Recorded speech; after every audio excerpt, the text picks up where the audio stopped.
ज्योतिषी श्री भाऊसाहेब कटके यांनी लिहिलेलं अध्यात्म विज्ञान आणि परंपरा हे पुस्तक आपण वाचतोय. त्याच्यामधला आधी आपण सगळ्यात त्यांचं मनोगत ऐकलं. त्यानंतर आपण मूळ शक्ती आणि उगम हा पहिला भाग पाहिला. त्याच्यानंतर ज्योतिषशास्त्र आणि मार्गदर्शन हे वाचन आपण आत्ता करतोय. त्याच्यातला आपण पहिला भाग त्याचा वाचला आहे आत्तापर्यंत. तो म्हणजे पितृदोष म्हणजे काय असतं. कुंडलीत 4 प्रकारचे दोष असतात असं त्यांनी दिलं आहे. पितृदोष, कुलदेवी कोप, कालसर्पदोष आणि मंगळदोष. त्यातला पितृदोष आपण वाचला आहे आणि आता आपण कुलदेवी कोप काय असतो आणि पुढचे तिन्ही दोष जे आहेत ते आपण आज वाचणार आहोत. नमस्कार, मी मृणाल मनोज गोखले. शिवाय चॅनलवर आपलं मनापासून स्वागत. चॅनलला सबस्क्राईब केलं नसेल तर आधी सबस्क्राईब करा, कारण अशाच नवीन नवीन पुस्तकांचं वाचन आपण ह्याच्यात करतो जे अध्यात्माच्या संबंधातच असतात.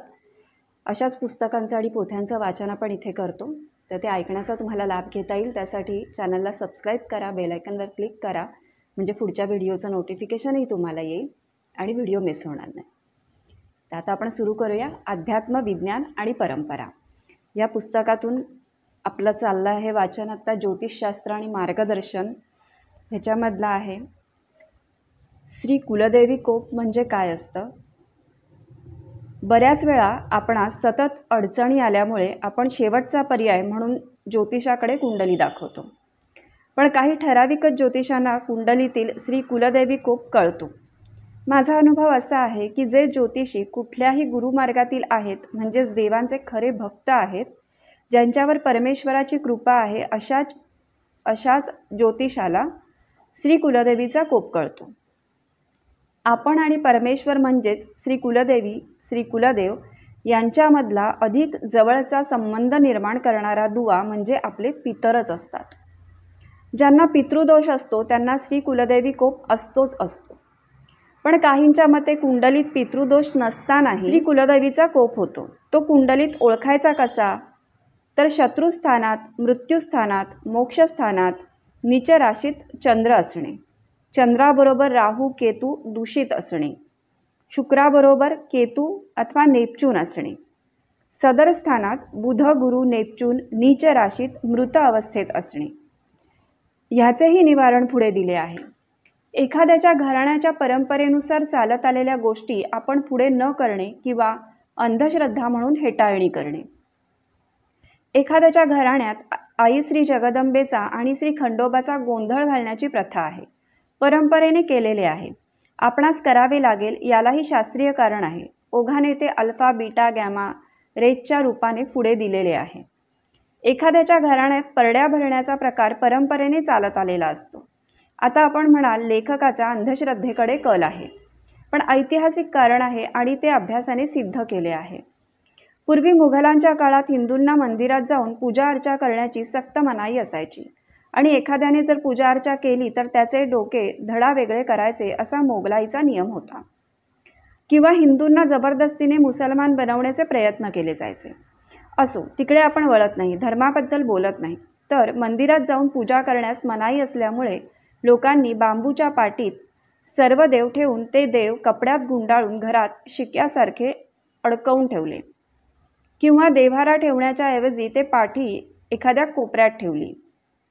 त्या पाठीत साक्षात आई श्री जगदंबा आहे असे समजून घरातल्या घरातच चोरून पूजा करू लागले. कारण मोगल घरात सुद्धा येऊन बघत असत. कोणी पूजा करत असतील तर त्यांना त्रास देत असत. मग देव लपवून ठेवण्यासाठी त्या पाटीचा उपयोग होऊ लागला. यालाच पुढे जाऊन परडी असे नाव पडले. ते असे, तराजूला 2 पारडे असतात, ते एक समान असतात. तसेच आई जगदंबा मंदिरात आहे, आम्ही येथे जाऊ शकत नाही. हे जगदंबे, तू जशी तिथे बसलेली आहेस तशीच तुझ्या समान साक्षात तुझ्या रूपाचे तुझे दुसरे पारडे माझ्या घरात आहे. आई श्री जगदंबे, माझे रक्षण कर. त्या पारड्याचेच नाव पुढे परडी असे पडले. आता कवड्यांविषयी बोलू. पूर्वी राजा महाराजांच्या काळात कवड्यांचे व्यवहार होत असत. मी तुला 100 कवड्या देतो, तुझी जमीन मला दे, वगैरे वगैरे. तेव्हा कवड्यांना पैशांची किंमत होती, म्हणून त्यावेळेस कवड्यांना लक्ष्मी मानत असत. पुढे नाणी आली आणि कवड्यांची किंमत संपली, पण कवडी लक्ष्मीकारक आहे ही भावना मात्र कायम राहिली. कवड्यांची माळ बनवून लोक गळ्यात पूजू लागले. ह्याच्याशिवाय शास्त्रीय कारण कुठेही नाही. कवडी ही एक समुद्रीय रत्न मानले जाते म्हणून त्याला आजही मान्यता आहे. समुद्रातील प्रत्येक रत्नास लक्ष्मी स्वरूप प्राप्त असल्यामुळे कवडीची माळ शुभ मानली जाते. आता परडीविषयी थोडेसे बोलू. आपल्या घरात आपण देवीची मूर्ती बसवू शकत नाही. मग घरात देवीची परडी ठेवली तर साक्षात देवी आपल्या घरात आहे असे समजून पूजा केली तर काय वाईट आहे. समजा मानसशास्त्राप्रमाणे परडी घरात आहे, रोज परडीकडे लक्ष जाते. आई श्री जगदंबेची आठवण येते. उलट जर घरात परडी नसेल तर देवीची आठवण येणार नाही. आई श्री जगदंबेची नुसती आठवण जरी आली तरी देवी आपल्यासोबत आहे हे विज्ञानाने अल्फा बीटा गॅमा रेजद्वारे सिद्ध केले आहे. ते पुढील प्रकरणात पाहू. आता तिसरा आहे दोष, कालसर्पयोग. समुद्र मंथनाच्या वेळेस मोहिनीचे रूप धारण करून श्री विष्णू भगवान देवदैत्यांमध्ये अमृताचे वाटप करत असताना प्रथम देवांना वाटप करण्याचे ठरले. दैत्यांनाही अमृत मिळणारच होते, पण राहू नावाच्या दैत्याला अजिबात दम निघाला नाही. त्याने देवाचे रूप धारण करून अमृत प्राशन केले. त्याला सूर्याने आणि चंद्राने ओळखले. त्याची चुगली केली तेव्हा विष्णूने आपल्या सुदर्शनाने राहूचे मुंडके धडावेगळे केले. त्याचे 2 भाग झाले. एक नुसते मानेपासून वरचे नुसते डोके आणि दुसरे मानेपासून खालचे धड. अमृत प्यायला कारणाने ते दोन्हीही अवयव अमर झाले. नुसते डोके राहू नावाने ओळखू जाऊ लागले तर खालचे धड केतू नावाने ओळखले जाऊ लागले. चिडून राहू सूर्याच्या आणि चंद्राच्या मागे लागला. सूर्य आणि चंद्र आश्रयासाठी शंकराकडे गेले. तिथेही राहू पोहोचला. तेव्हा महादेवाने न्याय केला तो असा, सूर्यचंद्र जर दानवांना अमृत मिळणारच होते तर राहूने अमृत प्यायल्यावर त्यांची चुगली करण्याचे काय कारण होते. तुम्ही दोघेही दोषी आहात म्हणून तुम्हाला दोघांनाही दंड मिळालाच पाहिजे. तसेच राहूला विचारले, राहू जर दैत्यांना अमृत मिळणारच होते तर देवांचे रूप घेऊन अमृत पिण्याचे कारण काय. तू सुद्धा अपराधी आहेस, तुलाही दंड मिळालाच पाहिजे. दोघांना दंड मिळाला तो असा, राहू तुझ्या डोक्याच्या आणि धडाच्या मध्ये पृथ्वी स्थापन केली जाईल आणि चंद्र सूर्य ज्यावेळी पृथ्वीभोवती भ्रमण करत असतात तुझ्यासमोर येतील तेव्हा तुझ्या तिथे असलेल्या अस्तित्वामुळे एक दिवस सूर्याला आणि चंद्राला तुझ्या मुखातून बाहेर पडावे लागेल. त्या दिवसांपुरते त्यांचे अस्तित्व जाणवणार नाही, म्हणजे सूर्याला आणि चंद्राला ग्रहण लागेल. तसेच अशा काळात जो कोणी मनुष्य प्राणी पृथ्वीवर देवाची सेवा करेल ती सरळ देवापर्यंत पोहोचेल, त्यांना पुण्य मिळेल. ही झाली पौराणिक कहाणी. पण ह्या कहाणीतून पंचांगशास्त्राप्रमाणे सिद्ध होते की राहू आणि केतू पृथ्वीचे छेदनबिंदू आहेत. शिवाय राहू आणि केतू एकमेकांकडे पाहत असल्यामुळे जर दोघांमध्ये सर्वच्या सर्व ग्रह एकाच बाजूला आले तर त्याच्या कुंडलीत कालसर्पदोष निर्माण होतो. त्याच्या कुंडलीत राहू केतूचे वर्चस्व निर्माण होते. इतर ग्रहांची शक्ती कमी होते. अशा वेळेस कालसर्प योग शांती केली तर राहू केतू शांत होण्याची शक्यता असते. माझ्या मते कालसर्प योगाची हजारो रुपये खर्च करून शांती करण्यापेक्षा खालील उपाय करून पाहावेत. महादेवाच्या पिंडीवर रोज अभिषेक करावा. कुत्र्यांना खायला घालावे किंवा घरात कुत्रा पाळावा. कावळ्याला किंवा मांजराला खायला घालावे. राहू केतूच्या मंत्रांचा जप करावा. राहू केतू कवच वाचावे. श्री नागदेवाची पूजा करावी. कालसर्प योगामुळे घाबरून जायचे काही कारण नाही. याच्यामुळे जो त्रास होत असतो तो फक्त कोणत्याही कामात विलंब विघ्ने येण्याशिवाय दुसरे काहीही अघटित घडत नाही. एखाद्याच्या कुंडलीत कालसर्पयोग असतो आणि नेमके शनी नीच राशीत असतो, शिवाय गुरु नीच राशीत असतो किंवा नीच स्थानात असतो, बुध मृत अवस्थेत असतो, अशा वेळेस शनी महाराज दंडाधिकारी असल्यामुळे पूर्वकर्माच्या झाल्या चुकांचे ते दंड दिल्याशिवाय राहत नाहीत. तसेच गुरु मार्गदर्शन करणारे असतात, पण नीच राशीत किंवा मृत अवस्थेत असल्यामुळे ते योग्य मार्गदर्शन त्या जातकास करत नाही. शिवाय बुध नीच राशीत असल्यामुळे बुद्धीसुद्धा काम करत नाही. अशा वेळेस जास्तीत जास्त गुरूंची उपासना करावी. श्री गुरुचरित्राचे जास्तीत जास्त पारायण करावे. श्री स्वामी समर्थ महाराजांची सेवा करावी. श्री कुलदेवी व श्री कुलदेवाची सेवा करावी. सगळे मार्ग सुरळीत होतील.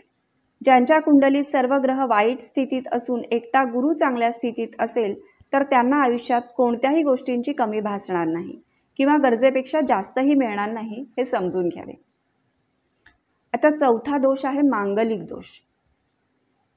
सध्या मांगलिक आहे त्यामुळे लग्न जमत नाही, मांगलिकांना मांगलिकच जोडीदार पाहिजे, अशा अनेक गोष्टींचा उगाचच बाऊ निर्माण झाला आहे. हा विषय गमतीचा सुद्धा आहे, शिवाय अभ्यास करण्यासारखेही आहे. कुंडलीत 4, 8, 12, 1, 7 या स्थानात मंगळ असेल तर त्या कुंडलीत जातकाला मंगळ आहे असे म्हणतात. नुसता मंगळ या ठिकाणी आहे म्हणून तो मांगलिक आहे असे म्हणता येणार नाही. त्या कुंडलीचा खोल अभ्यास केला पाहिजे. उदाहरण, लग्नी मंगळ आहे म्हणजे व्यक्ती रागीट असणार हे ज्योतिषशास्त्रात ठरले आहे. त्याची 7वी दृष्टी विवाह स्थानावर असणार, त्यामुळे बायकोशी वाद होणार हे ठरलेले आहे. पण वाद कोणत्या प्रकारचे होणार हे मात्र बाकीच्या ग्रहांवर अवलंबून आहे. समजा बुध किंवा गुरुसारखे ग्रह चांगल्या ठिकाणी असतील तर तापट स्वभाव असून सुद्धा तो वैचारिक पातळीवर रागावर नियंत्रण ठेवेल. उलट गुरु बुध नीच राशीत असतील तर रागावर नियंत्रण राहणार नाही. अशा वेळेस मांगलिक असणे सिद्ध होईल आणि त्याच्या रागाचे परिणाम वेगवेगळ्या पद्धतीने त्याच्या आयुष्यावर पडताना दिसतील. दुसरे असे की मंगळामुळे प्रणय सुखाची ओढ जास्त असते, म्हणजेच शारीरिक संबंध सुखाची आसक्ती असते. कधी कधी मंगळाबरोबर शुक्र बाधित असेल तर अशी व्यक्ती शरीरसुखाच्या संबंधात एकदम विकृत असते. नेहमी बलात्कारी वृत्ती असते. म्हणून अशा व्यक्तींना अशाच पत्रिका असणारे म्हणजे मांगलिक असणाऱ्या जोडीदाराची आवश्यकता असते. हे एकच तत्व पटते, बाकीची इतर तत्वे पटत नाही. कारण मंगळ तापटपणा देतो. दोघांच्याही कुंडलीत मंगळ असतो, त्यामुळे दोघांनाही तापटपणा होणार. मग दोघांमध्ये शांत कोण राहणार, भांडण कसे मिटणार? म्हणून काही जाणकार ज्योतिषांनी मंगळाकडे कुंडलीतील इतर गोष्टींचा अभ्यास करून थोडेसे दुर्लक्ष केले आहे. उदाहरण, मांगलिकाच्या कुंडलीत गुरु बुध चांगल्या ठिकाणी आहेत, स्वतः मंगळ बाधित नसून चांगल्या ठिकाणी किंवा मृत अवस्थेत असेल, किंवा व्यक्ती मांगलिक असून सुद्धा ती मनुष्यगण किंवा देवगणाची असून गाय किंवा मृग योनीतील असेल तर मंगलाचा प्रभाव त्याच्यावर दिसून येणार नाही. उलट असेल तर म्हणजेच मांगलिक असून शुक्र बिघडलेला असेल, त्यात ती व्यक्ती राक्षस गणातील असेल आणि व्याघ्र किंवा सिंह योनीची असेल तर मात्र सगळा खेळखंडोबाच असेल. अशाच व्यक्तींना कडक मांगलिक म्हणणे योग्य आहे. आता लग्न जमवतेवेळी जोडीदाराच्या कुंडलीचा सुद्धा विचार करावा लागतो. एखाद्याला मंगळ असून दुसऱ्याला नसला तरी मंगळाचा त्या जातकावर विशेष प्रभाव पडत नाही. याचे जाणते उदाहरण मी स्वतः आहे. माझ्या कुंडलीत लग्नी मंगळ असल्यामुळे मी स्वतः तापट आहे, पण माझ्या कर्मस्थानात गुरुसारखा क्षमाशील ग्रह असल्यामुळे मंगळाचा तापटपणा विशेष दिसून येत नाही. तसेच माझ्या पत्नीच्या कुंडलीत मंगळ नसून सुद्धा तिच्या विवाहस्थानात गुरु आहे आणि विवाहस्थानाचा स्वामी तिच्या कुंडलीत भाग्यस्थानात आहे. म्हणून आमचे दोघांचेही वादविवाद होतात, पण काही मिनिटातच संपतात. कारण अशा वेळेस एक रागवला तर दुसऱ्या शांत राहण्याची वृत्ती गुरु प्रदान करत असतो. म्हणून एखादा जोडीदार पसंत असून मांगलिक आहे म्हणून नाकारण्यापेक्षा जाणकार ज्योतिषांकडून कुंडलीतील इतर ग्रहांचा विचार करून लग्न जमवल्यास त्या जोडप्यास आयुष्यात कोणत्याही प्रकारच्या अडचणी निर्माण होणार नाहीत. आता त्रासदायक मंगळ आणि त्यावर उपाय. 4, 8, 12, 1, 7 या स्थानात असणाऱ्या राशींचा स्वामी जर मंगळच असून तो 6, 8 आणि 12 ह्या स्थानात असेल तर तो घातक असतो. जोडीदारास अपघात, व्यसनी किंवा घटस्फोट घडवतो. त्याचबरोबर 8व्या स्थानात राहू, केतू किंवा विवाहस्थानात किंवा 8व्या स्थानात हर्षल असल्यास हमखास घटस्फोट तरी घडतो किंवा जोडीदाराचा मृत्यू तरी होतो. म्हणून मांगलिक लोकांचा विवाह जमवताना अनुभवी ज्योतिषांकडून गुण जमवण्यापेक्षा कुंडली जुळवून विवाह करावा. म्हणजे काय करावे तर वधूवराच्या दोघांच्याही कुंडलीतील एक एक स्थान व्यवस्थित तपासावे. म्हणजेच मुलीच्या कुंडलीत विधवा योग असेल तर मुलाच्या कुंडलीत अपघात योग असू नये, अन्यथा मुलीच्या कुंडलीतील विधवा योगाची ताकद वाढते. अजून समजा वधूच्या किंवा वराच्या कुंडलीत घटस्फोट योग असेल, म्हणजेच विवाहस्थानात किंवा विवाहस्थानावर हर्षलची नजर असेल तर त्याला घटस्फोट योग म्हणतात. एकाच्या कुंडलीत असा योग असेल तर दुसऱ्याच्या कुंडलीत अजिबात असा योग असूच नये. तसेच वधूच्या किंवा वराच्या कुंडलीत संतानसुख नसेल तर दुसऱ्याच्या कुंडलीत संतानसुख भरपूर असावे. तसेच एकाच्या कुंडलीत धनाचा नाश असेल तर दुसऱ्याच्या कुंडलीत धनलाभ असावा. या सर्व बाबी तपासून घेतल्या तर दोघांचा संसार टिकण्यास अडथळे येत नाहीत. वाचक मित्र हो, पुन्हा एकदा सांगतो, लग्न जमवतेवेळी मांगलिकाला मांगलिकच असणे गरजेचे नाही, पण वर सांगितल्याप्रमाणे इतर गोष्टींचा विचार करायलाच हवा, काळजी घ्यायलाच हवी. 1. लग्न जमवताना अजून एक महत्त्वाचा विषय म्हणजे मृत्यू षडाष्टक योगावर कधीही लग्न जमवू नये. 2. मनुष्यगण आणि राक्षसगणावर लग्न जमवू नये. जमवायचे असल्यास दोघांच्या कुंडलीत पितृदोष, कालसर्पयोग, श्री कुलदेवी कोप, गुरुबुध सुस्थितीत आहे का ते पाहून जमवावे. 3. देवगण राक्षसगण वरील 2 प्रमाणे पाहून लग्न जमवावे. तसेच वधूवराची एक नाडी असताना सुद्धा लग्न जमवू नये. त्याचे वैज्ञानिक कारण म्हणजे मानवाला जन्मताच 3 प्रकारच्या व्याधी असतात: वात, पित्त आणि कफ. यांचा सरळ संबंध मानवाच्या 3 नाड्यांशी असतो. त्यांना आपण आद्य, मध्य आणि अंत्य असे म्हणतो. आता एक नाडी दोषावर लग्न जमवू नये असे शास्त्रकारांनी सांगून ठेवलेले असताना सुद्धा आम्ही स्वतः सुशिक्षित म्हणून घेणारे लोक त्यांच्यावर विश्वास न ठेवता स्वतःची शक्कल लढवून दोघांचा रक्तगट वेगळा असेल तर मुलं होतील असे समजून बरेच लोक एक नाडी दोषावर लग्न जमवताना दिसतात. त्यांना मुलं झाल्याचेही दिसते. आता शास्त्रकारांनी पुढे असे म्हटले आहे की प्रत्येक गोष्टींचा परिणाम हा 3ऱ्या पिढीवर येतो. म्हणजेच एक नाडी दोषाचा परिणाम मुलावर दिसून नाही आला तर नातवावर झाल्याचा दिसून आलेला आहे. हेच आपण आता विज्ञानाच्या भाषेतून समजून घेऊ. वर सांगितल्याप्रमाणे आपल्या शरीरात वात, पित्त आणि कफ हे विकार जन्मताच असल्यामुळे त्यांचा सरळ संबंध आपल्या शरीरातील आद्य, मध्य आणि अंत्य या नाड्यांशी असल्यामुळे पूर्वीचे वैद्य लोक ह्याच नाड्या तपासून आजाराचे निदान करत असत. आता एक नाडी दोषांचा परिणाम संतान प्राप्तीवर कसा होतो ते पाहू. मानवी देह सुदृढ राहण्यासाठी वात, पित्त, कफ यांचा समतोल असावा लागतो. आता वराची नाडी अधिक वधूची नाडी बरोबर संतान प्राप्तीवर होणारा परिणाम. एक आद्य नाडी अधिक आद्य नाडी असेल तर वात अधिक वात म्हणजेच वातेचा अतिरेक होतो आणि कफ आणि पित्ताचा अभाव असतो. 2. मध्य नाडी अधिक मध्य नाडी म्हणजे पित्त अधिक पित्त म्हणजे पित्ताचा अतिरेक होतो आणि वात आणि कफाचा अभाव असतो. 3. अंत्यनाडी अधिक अंत्यनाडी म्हणजे कफ अधिक कफ तर कफाचा अतिरेक होतो आणि वात आणि पित्ताचा अभाव असतो. म्हणजेच कोणत्याही 2 गोष्टींची शरीरामध्ये काहीतरी कमी असते. म्हणजेच आपल्या शरीरपेशींवर काहीतरी परिणाम होणार. म्हणजेच शुक्राणूंवर किंवा बीजांडावर काहीतरी परिणाम होणार. म्हणजेच संतान प्राप्तीवर काहीतरी परिणाम होणार.